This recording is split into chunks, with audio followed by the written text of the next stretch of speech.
Hi everyone, welcome back to Crochet and Crime, where I crochet and I tell true crime stories. Today we'll be talking about Sharon Carr, and if you don't know who that is or it sounds familiar, it's because she is known as the Devil's Daughter. And this story is very intense, it is very graphic, and it gets into a lot of home life stuff and mental illnesses and drug use, and so if you are not into any of that stuff, I suggest you click away from this video. And yeah, with that, let's get into it. This story starts off with a woman named Katie Radcliffe. Katie was a normal 18-year-old girl, and she was training to be a hairstylist. And she was from South England, and in 1992 she started her hairstyling course, and unfortunately her and her boyfriend at the time split up, and she was crushed and devastated, and her best friend was like, hey, let's forget about him and let's go out and get some drinks. And they did just that. And they drank until 4 o'clock in the morning, and then the bar shut down. And Katie and her best friend got separated, and Katie was alone and scared, and so she walked home, but unfortunately she didn't make it home that night, and the next day she was found on the side of the street, dead. So Katie's body was found with multiple stab wounds, and she was almost completely naked whenever someone found her. And so the police were searching for a male suspect, since she was almost completely naked, and so they thought it was a sexual motive, and someone who did what they did to her body was very strong, and they had to be very strong in order to do the things that they had done to her. So they were looking for a male suspect.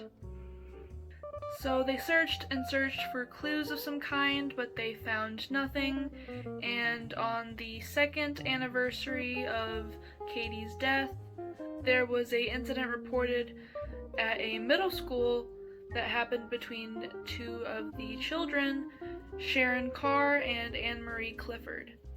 Sharon Carr had stabbed Anne-Marie Clifford in the back after she lured her into the bathroom, and two girls walked in and saw what was happening, and they ran out and called the police. And luckily Anne-Marie survived, and Sharon was taken in to a psychiatric unit to get evaluated, but unfortunately she was very aggressive and she strangled one of the nurses, so they had to take her straight into the police station.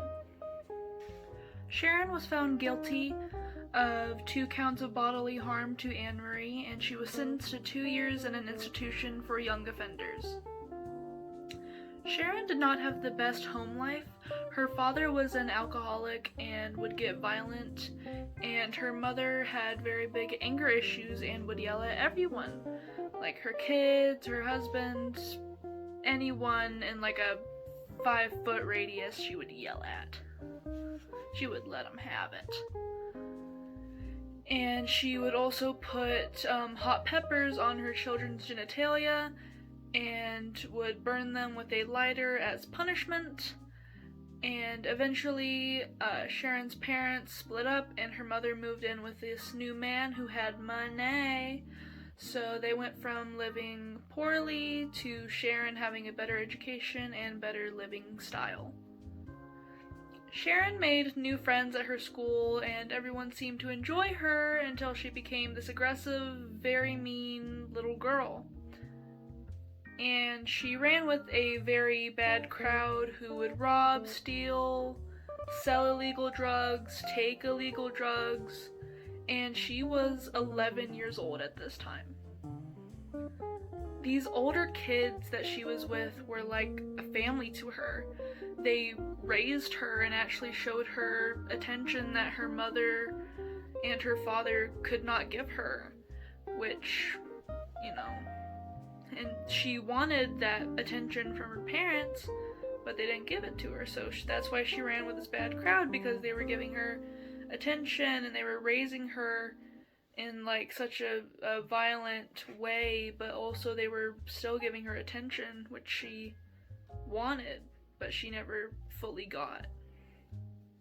Her mom's new husband tried to leave her mom, and with her mom's anger issues, she blew up at him and took a pot of boiling water and she dumped it on him, leaving him squirming on the floor in pain, and it left him pretty blistered up. And Sharon, watching this happen, straight-faced it to the whole time. Like, this was normal for her. She grew up in a very violent household, and, you know, she was just coming home asking for dinner, like, what's new? Hey Mom, what's for dinner? Around this time, Sharon's mother introduced her to voodoo and other type of witchy things, and very, like, ritualistic and satanic, type of things, and, soon Sharon was doing animal sacrifices, and some of them would just be for fun, and neighborhood animals would go missing, and they were found dead. Heads of dogs and cats were found everywhere. It was brutal.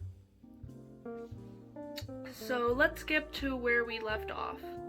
So Sharon served her sentence for Anne-Marie, and she would have gotten out if she had not told people about her other crimes.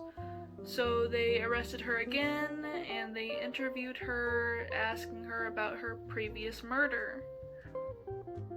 And Sharon sat there and looked at the officers dead in the eyes and confessed for hours, going into detail about how she attacked Katie, and she was damn proud of it. And she was getting all cocky about it, which obviously shocked the police. And Sharon said that she was in a car with two older male friends, and they drove around and picked up Katie, and they drove around until Katie notices that they weren't driving towards her home at all. And so she was freaked out, obviously. She was getting scared, and so she ran out of the car, and Sharon hunted her down with a knife where she stabbed her, pinning her down, and she continued to stab her over and over until she passed away.